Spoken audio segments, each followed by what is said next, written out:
Very much, President. Thanks, Chair. Good luck. Thank you very much to the Business School, Uvula Foundation, the Mayor, and thank you very much for coming. I was told we need to finish by 10 o'clock. That's in about 40 minutes. I'm not quite sure what we do in that 40 minutes. It would be better, thanks indeed for everybody to coming. I've just been saying to the professor that there are so many of us here this morning. I really don't know what we're going to do, how to handle this. Because I think that the best thing to do, to have done, would have been to have an interactive session. I can address you for 5 hours, if you don't mind, non-stop, and say things which are entirely irrelevant. So it would have been good to find out what you think, what you think the challenges are that we need to address. We are convened here by the Business School, Uvula Foundation, and I suppose quite a few business people here, young and old. And clearly, therefore, we would be interested in economic questions, the sorts of questions that would face a business person.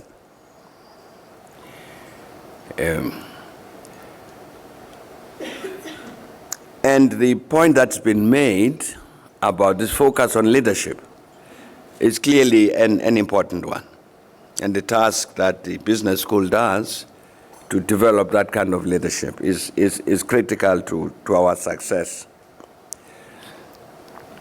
Now, if we look at South Africa, this is, all of us know all of this. The South African economy is not growing. I think last quarter, there was a negative growth rate. If in the next quarter we get another one, then we're in recession. Why? And what do we do about that? What's our business leadership saying? What's wrong?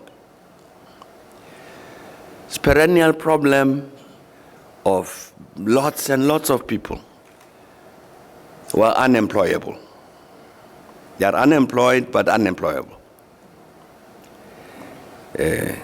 Technology has developed in a way, and so on, the manner in which work is organized in a business sense that when I grew up, the people who made roads did so with picks and shovels. Then we disappeared into exile somewhere. And by the time we came back, the picks and shovels had also disappeared. You can't bring them back. What do we do?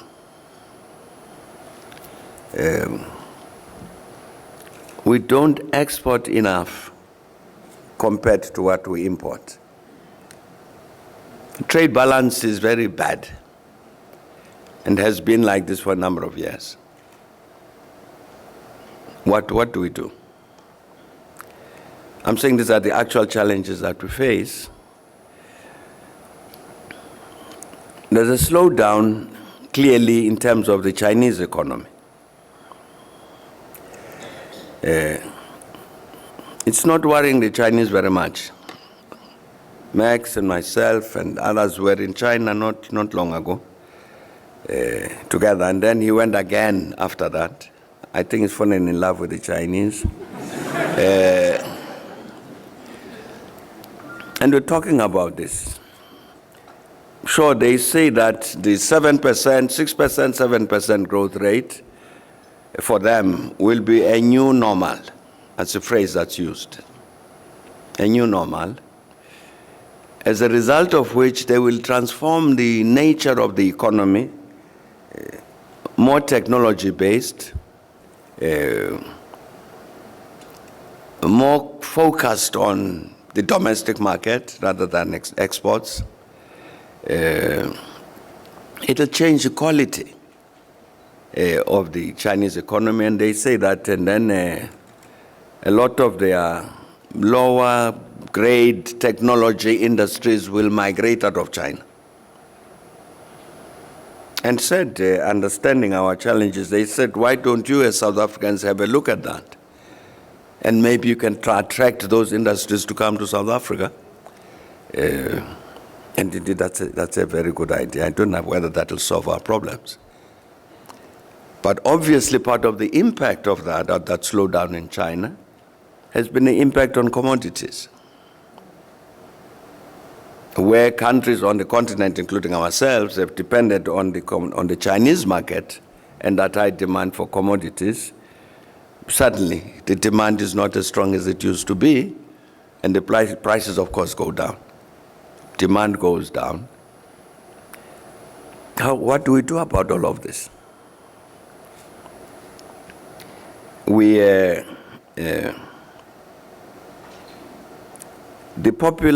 a popular phrase about the African continent. It's good, it's encouraging. This phrase about Africa rising, it's good. It's better than Africa falling.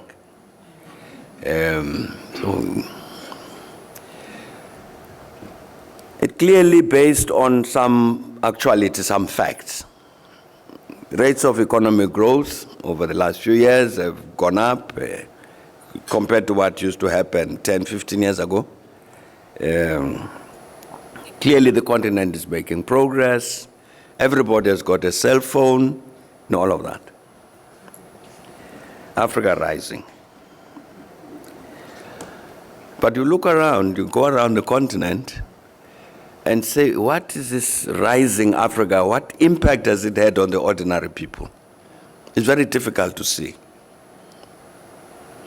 In terms of reductions of the levels of poverty, in terms of growth and development, in terms of infrastructure, so that the rural people can have a road so that they can get their goods to market and all of that. You don't see this. Africa is rising, they say. All right, maybe it is. But therefore, these are questions that need to be asked. This additional wealth that clearly the continent is generating, which results in the description Africa rising, where is it going? How is it being utilized? What impact does it have on the economy? What can be done to make sure that I'm saying that additional wealth does something further to improve our capacity as a continent to develop? So I'm saying lots of questions like this. Now, some of the answers clearly have to be provided by our business leadership.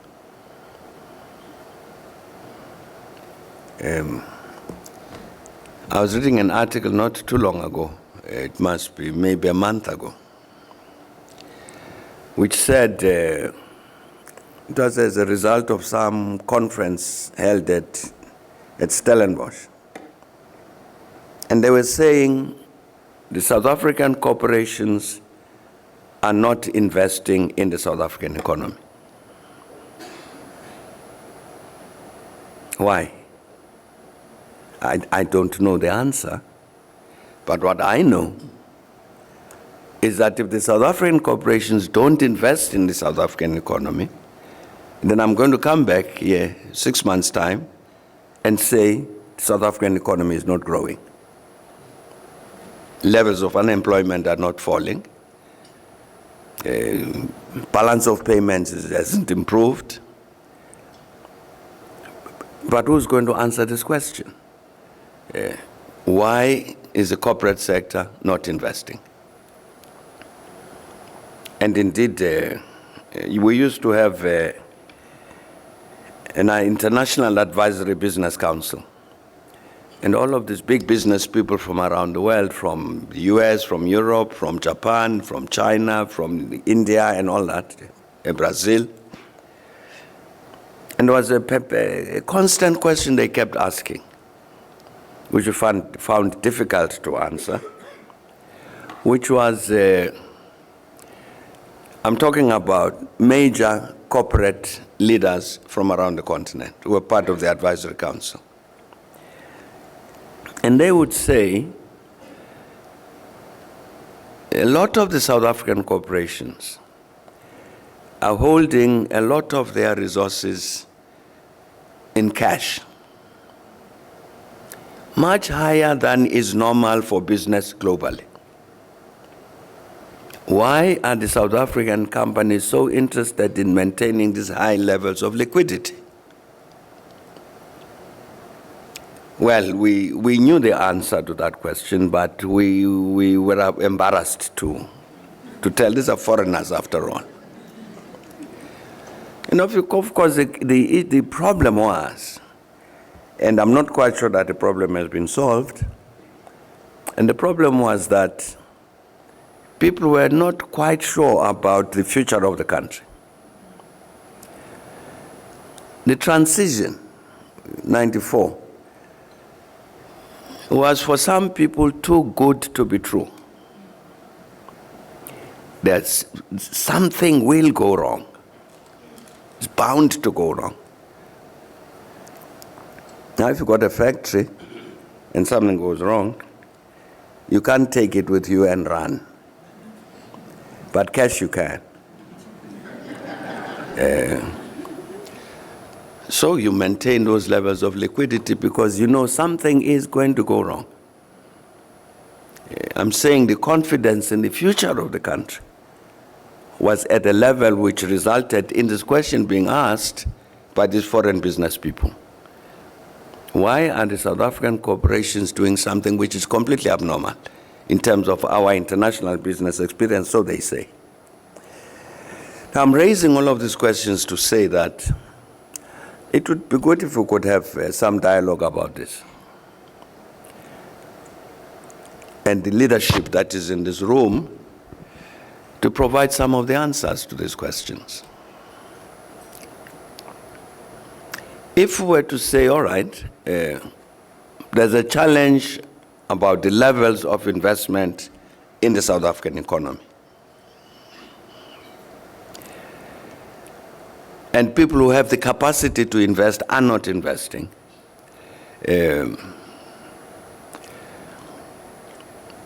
Maybe spending a lot of money on the Johannesburg Stock Exchange.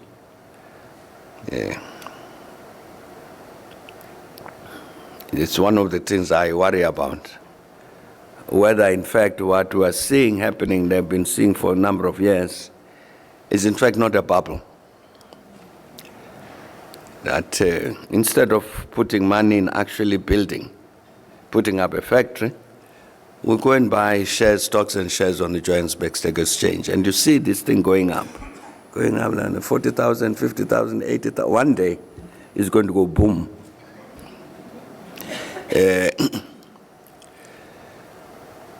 But what is it that needs to be done in order to encourage the investor to invest? The perennial problem, an old problem in this country, that we don't generate enough savings in terms of the rates of investment that the country needs. So we need foreign savings to come into the country as is foreign direct investment. What do we do to encourage that to come? And to come into what? Do we produce more commodities in a situation in which demand for commodities is going down? Or do we do something else? Which sections of the economy do you develop, of industry? So I'm saying there are many questions like this, but the answers, surely, some of them, must be among the leadership that is in this room. And we don't have time, unfortunately, to get into that. But it is quite clear that indeed we have to answer these questions in a very practical way, both domestically and even, Mr. Mayor, Danny Jordan, even in terms of the metro area, as you were saying earlier this morning. Each time I come to Port Elizabeth, what strikes me is the place is too quiet. There's not enough people in the streets. Certainly not in this part of Port Elizabeth. Maybe if you go to New Brighton and Zwide and those places, or Maklaki and so on, the streets might be busier with people who are unemployed. But what do we do about the economy of this area? Port Elizabeth, Utnake, and so on. Because clearly there's a major challenge here.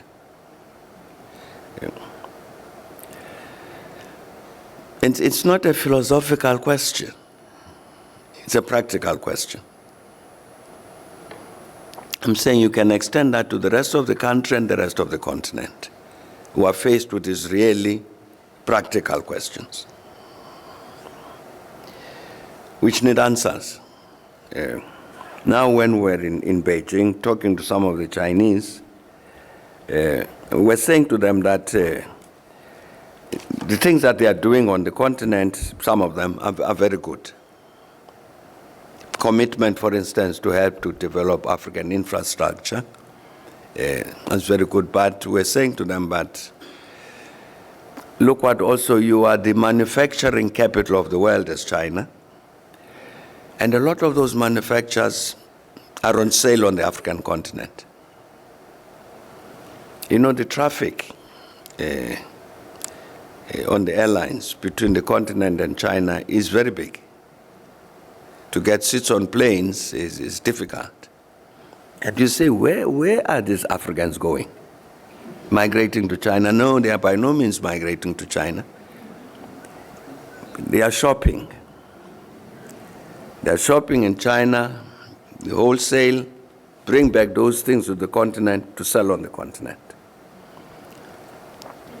So now if you're a manufacturer and you say, look, I want to go and manufacture whatever, you can't compete with these Chinese products which are already on the market. How to address that? Because indeed, correctly, people are saying in terms of the modernization of the continent, or transformation of its economy, we need to industrialize, build up a manufacturing sector. But if you can't compete against Chinese manufacturing, then your manufacturing initiative there is going to collapse. How do we answer that? So I'm saying that all of these challenges that face us, and perhaps to allow for a bit of time for people to say something, let me just say this last thing.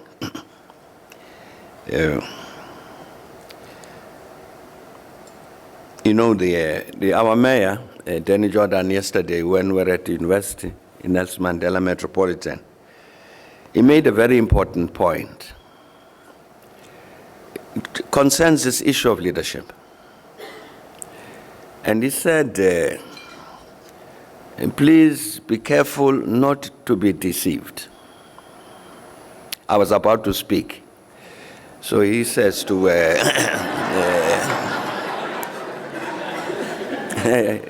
and he says, don't think that simply because some people are able to shout very loudly, that qualifies them to be leaders. And I think he's right. We get elected, some of us, into these high positions. You are president or prime minister or something. It does not necessarily mean that you would know the answer to the question. What is it that we do to build a road here? The president doesn't know. You might expect him or her to be able to answer this question.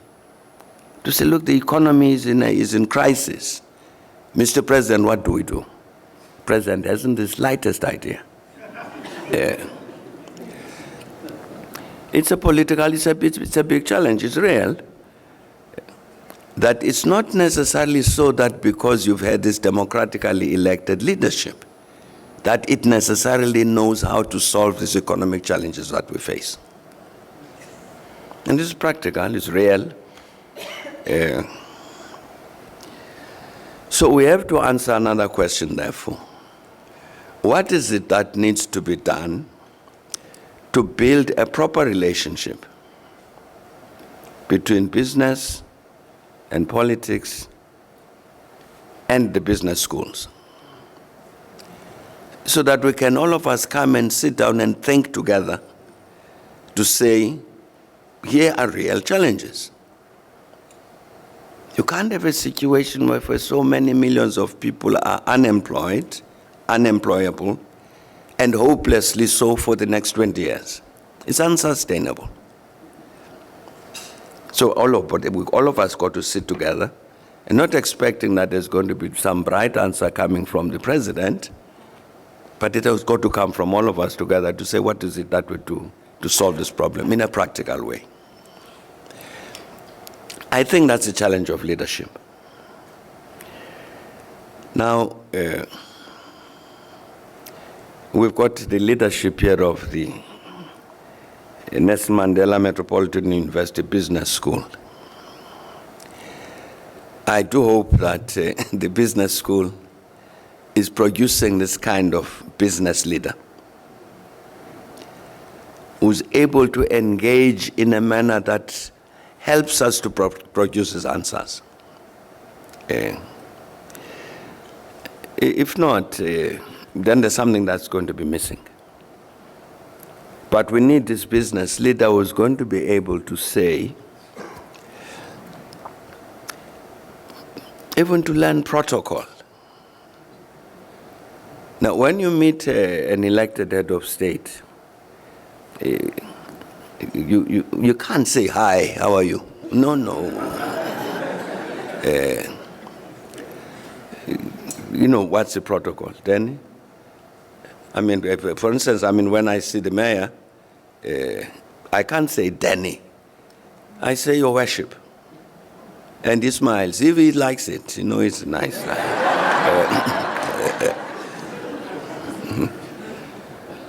You know, I'm saying even the skill. The business skill to say that, look, as business people, we've got a responsibility for the future of our business and the setting in which our business must thrive. Because if everything is burning around here, you don't think your business is going to burn, of course you are wrong.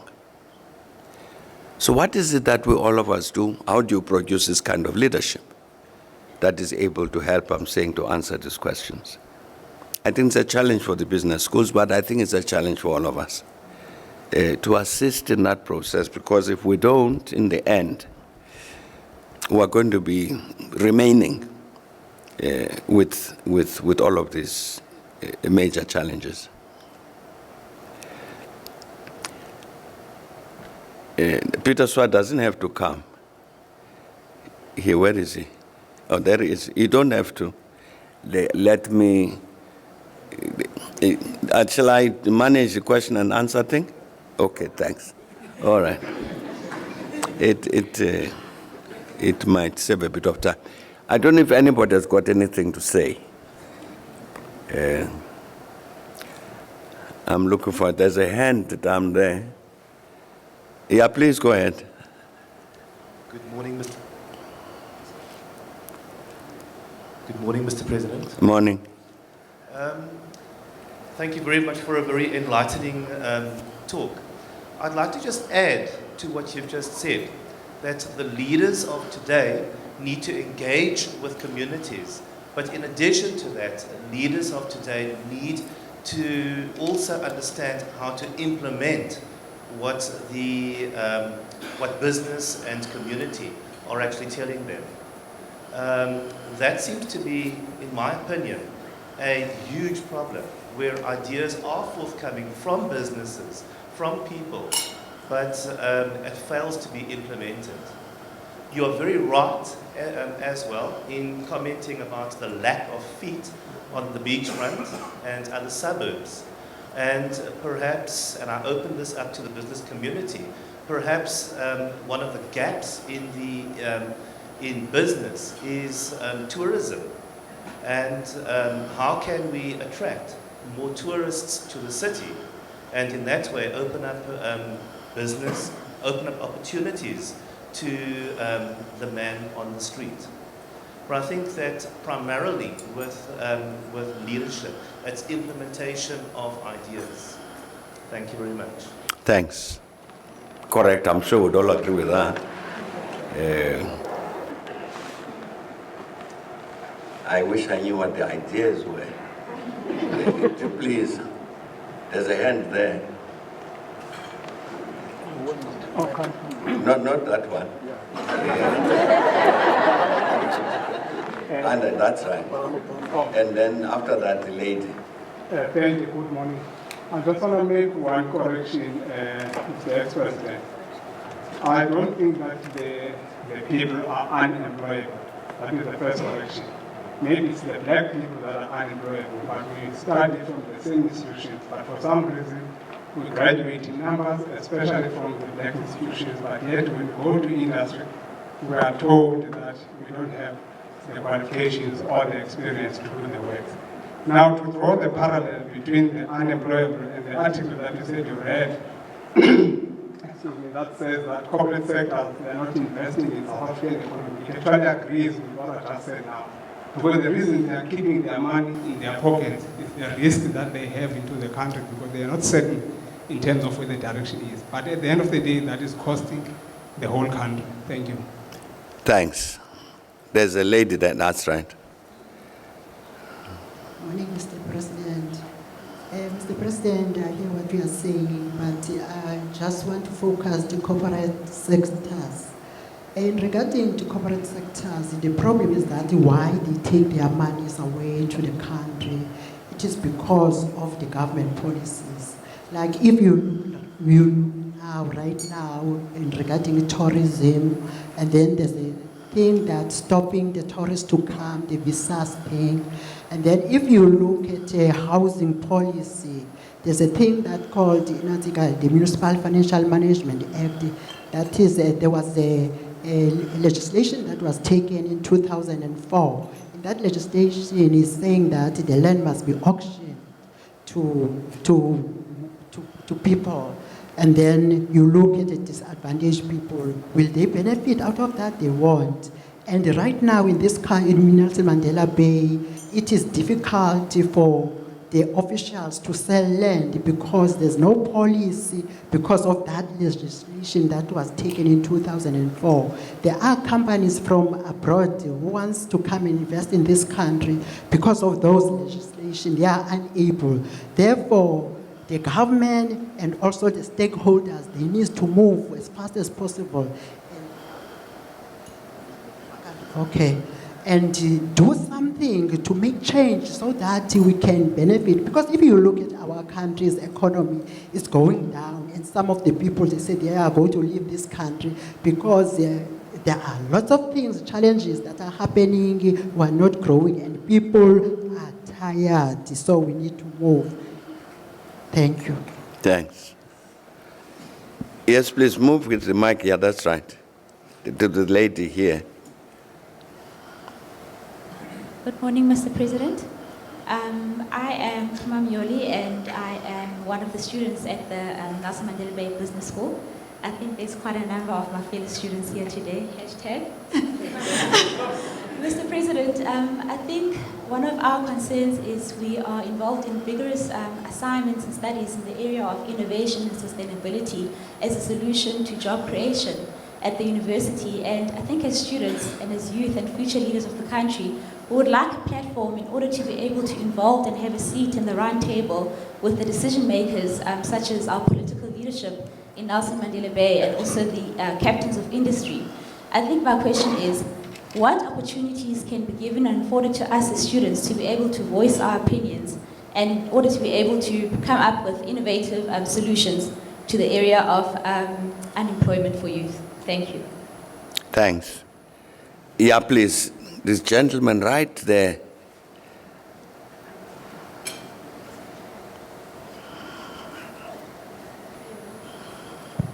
Thanks, President.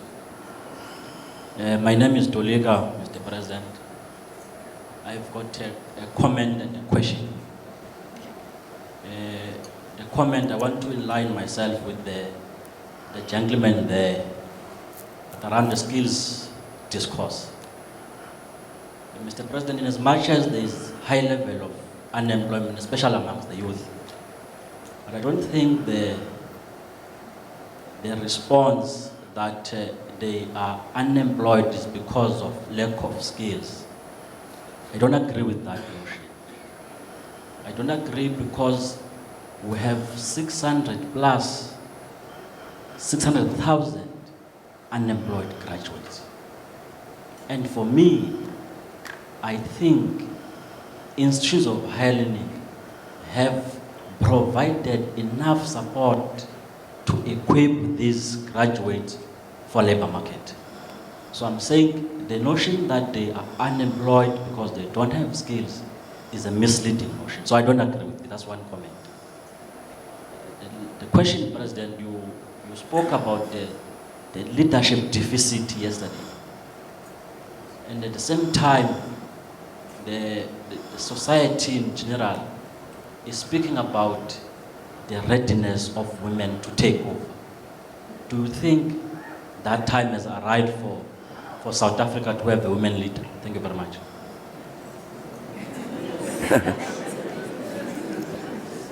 There's a young gentleman here.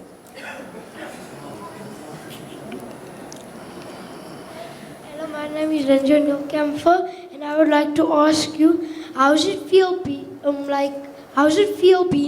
president? How does it feel?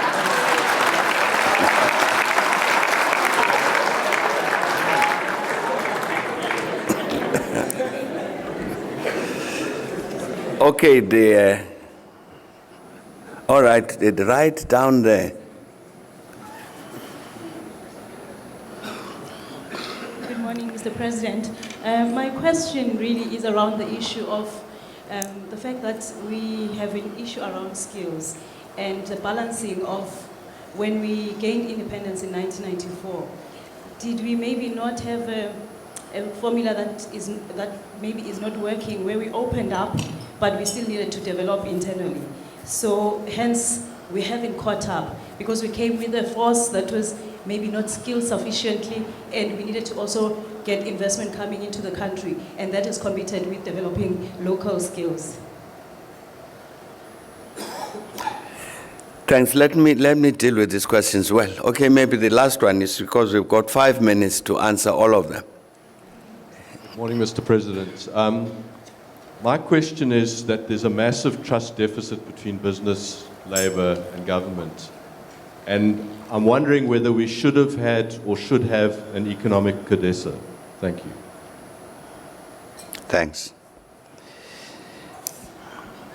Let me say this thing about the unemployability business. I'm not talking about graduates. I'll talk about graduates just now, some of whom are unemployable. I'm talking about, you see, you've got a modern economy, relatively, which require particular skills. Part of the challenge in South Africa was, you see, you had, recall our history. Your apartheid economy depended on cheap black labor. And so, indeed, you had lots of cheap black labor. That's why I was talking about shovels and picks on the roads. But the technology changes. So technology changes, and suddenly, you got all these big machines which are now digging up the roads and so on. You don't need picks and shovels. What happens to that person who only knows the pick and the shovel? Where are they going to work? Where are they employable? And that's a very serious problem in the country. I'm not talking about university graduates. I'm talking about the bulk of the unemployed. A lot of the bulk of the unemployed in this country are people who don't have the skills which running of modern society requires, which the economy requires. And it's not their fault. And therefore, there needs to be interventions made. The last person that was raising, some interventions need to be made to solve this problem as an effort has been made. Because if you don't make it, people will remain permanently unemployed. Because you can't, once I was here in this city many years ago, and somebody who was working in the motorcar industry said, part of the problem, we are workers, skilled in the motorcar industry, we actually know what to propose in terms of innovation because we're working there. But the reason we don't do it as workers is because we're going to lose jobs. It's better technology, higher levels of productivity, is going to mean less jobs and more dependence on machines and all that. And therefore, he says, President, I think we must do something about slowing down this technological change. So I was saying to him, well, the things I have to say publicly, I type myself on a computer. So I go doing with two fingers, like this, and print it out myself. And what happened, what that means, is that whereas before you would have to write something, and there's a typist to read, to type, and there's a third person to proofread, those two are gone. Because I'm now sitting on my computer. So I said, what do I do? Do I throw my computer away and go back to a typewriter? Of course not, you can't. But fortunately, the person who was a typist on a typewriter is easy to teach if they need any further teaching to use a computer. But I'm saying the person who only knew how to use a pick and a shovel, what are you going to do with that person without the necessary skill? The matter of the graduates, I was raising this thing at the Nelson Mandela University yesterday. What are we studying at these universities? The fact that I've got a Bachelor of Arts degree in sociology, who wants to employ me for what?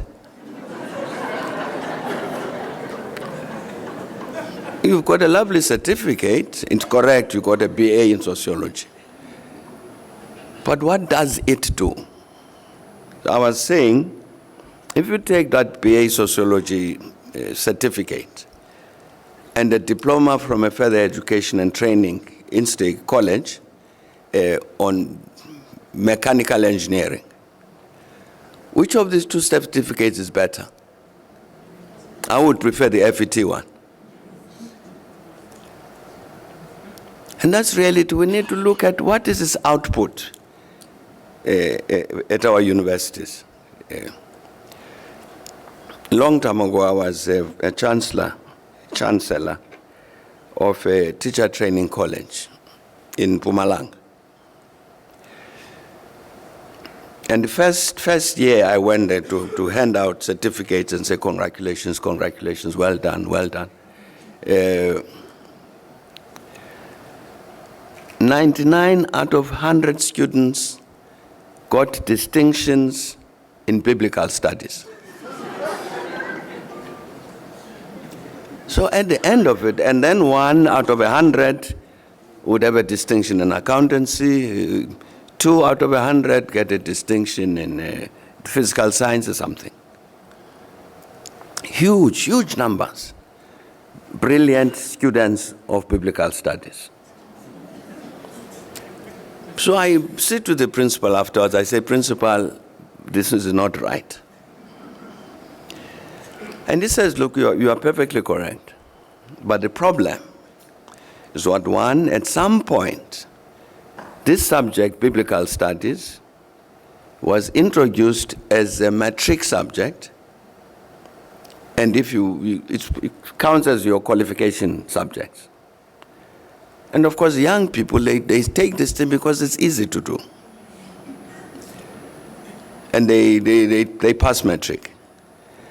And when they come here to teacher training, college, this is their soft target. So they leave the teacher training college with even better qualification in biblical studies. And he says to me, the students you see here, the ones to whom you are saying congratulations, congratulations for biblical studies, are a product of earlier teachers from here who had distinctions in biblical studies. They are reproducing themselves.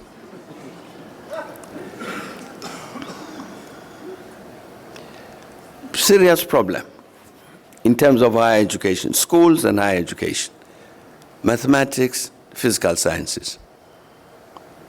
Serious problems. And the fact that we are getting, I'm not trying to run down the humanities. I'm a product of the humanities. But I'm saying, if you look at the manner in which the economy functions, in which society functions, surely you must be able to say the skills we are producing. Our colleague was sitting there. The skills that we say we are producing from the universities, of what use are they?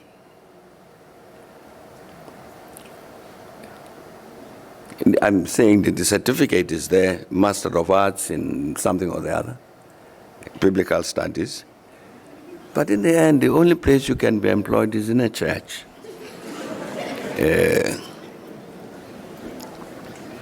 We even run out of churches.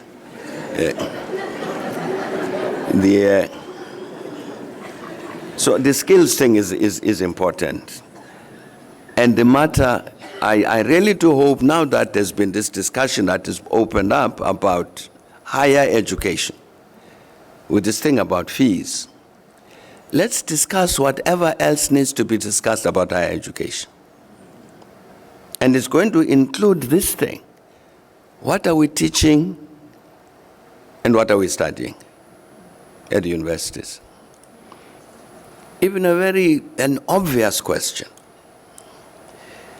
Our universities are not producing enough university teachers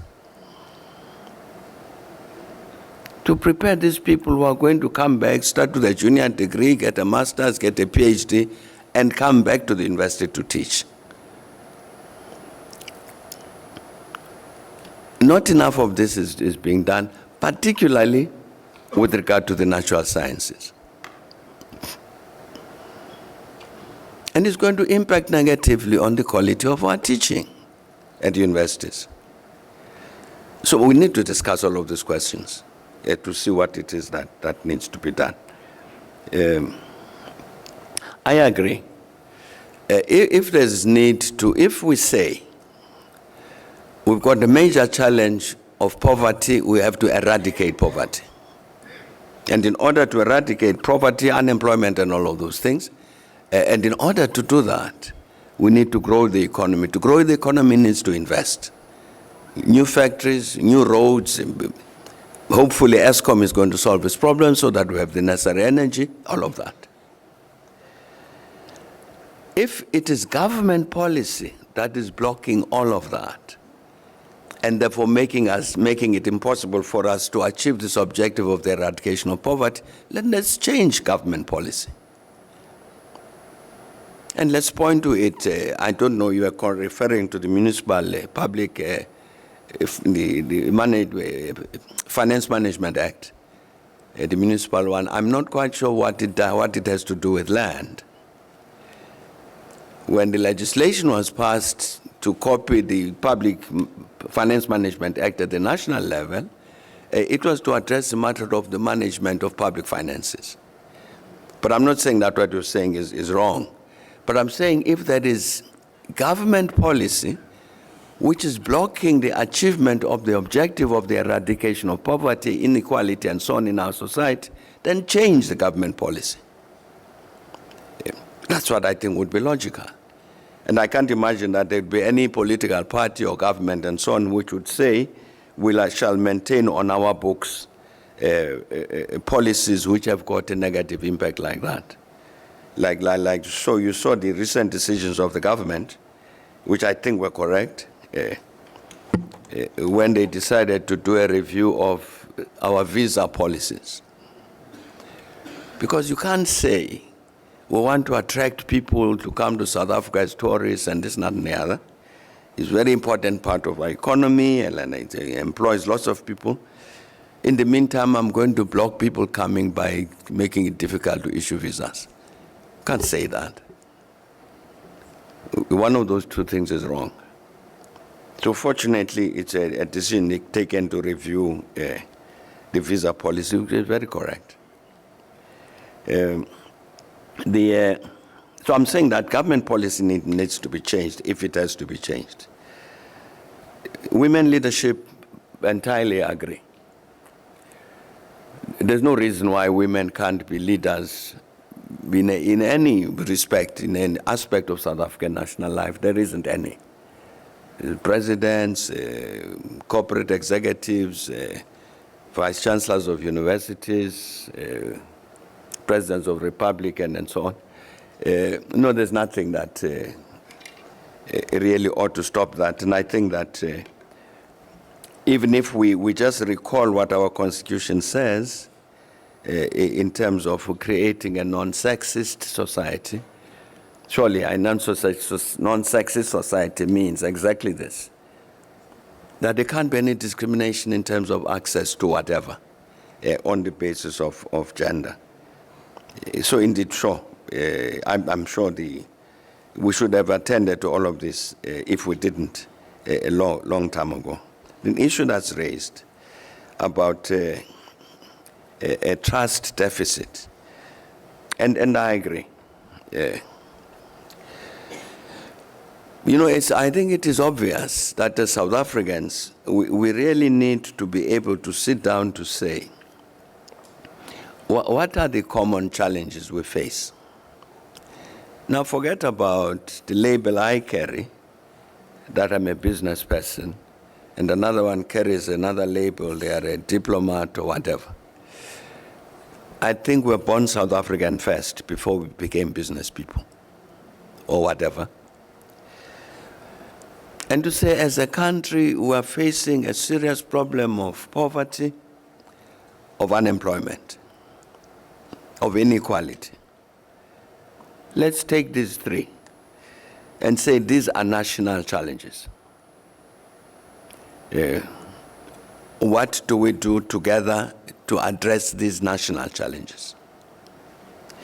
I think that kind of approach is necessary so that we can then sit down and say, all right, we've agreed poverty eradication is a common national challenge. What is it that we do? What are you going to contribute to that outcome? And what are you going to contribute, depending on our various capacities?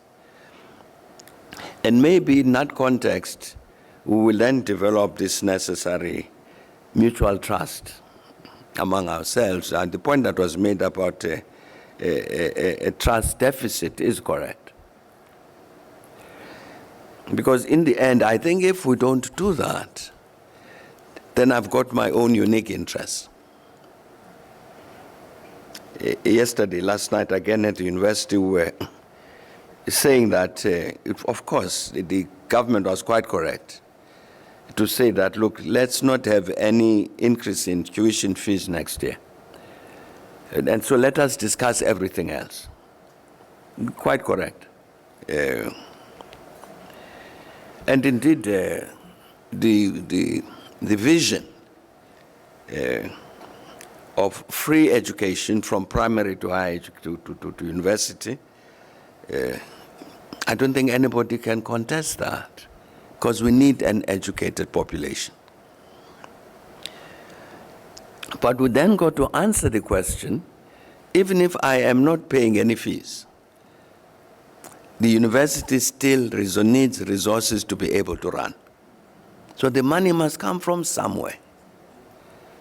Now, if the only thing I'm doing is thinking of it as a student, this thing, I'm going to stand up and march and jump up and down and say, down with this, and so on. Free education. But if you say, all right, now let's sit down and discuss that. No fees for you, free education, that's okay. But somebody will have to pay. This university will still need resources. Now let us say it is government. The public sector must finance higher education. Good idea. But don't forget that also there are poor people there who slept last night without eating. They need a grant. It's going to come from the government. There's a pensioner there, long finished working, did a lot of things to develop countries, a pensioner, needs a pension. There's a rural road that needs to be built, has to be built. Money must come from somewhere. There are so many challenges in society. Now, if the only thing I think that matters is my students' life, that I must pay no fees. The rest of the society, okay, no, sure. What does that mean? Does that mean if we say, all right, no free higher education, but we still need to finance universities. For that reason, we're not going to build any more clinics.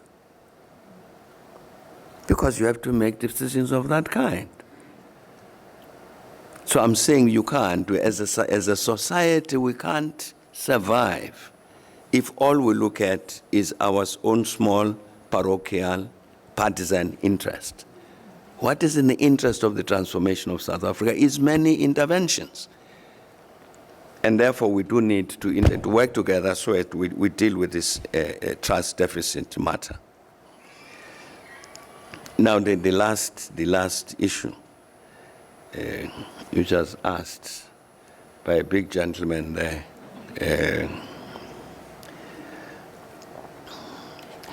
Well, I would not wish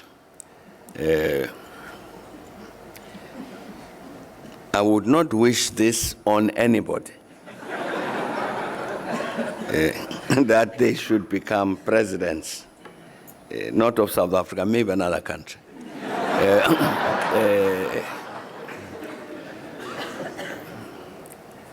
It requires too much work. And then you got to think there are too many challenges.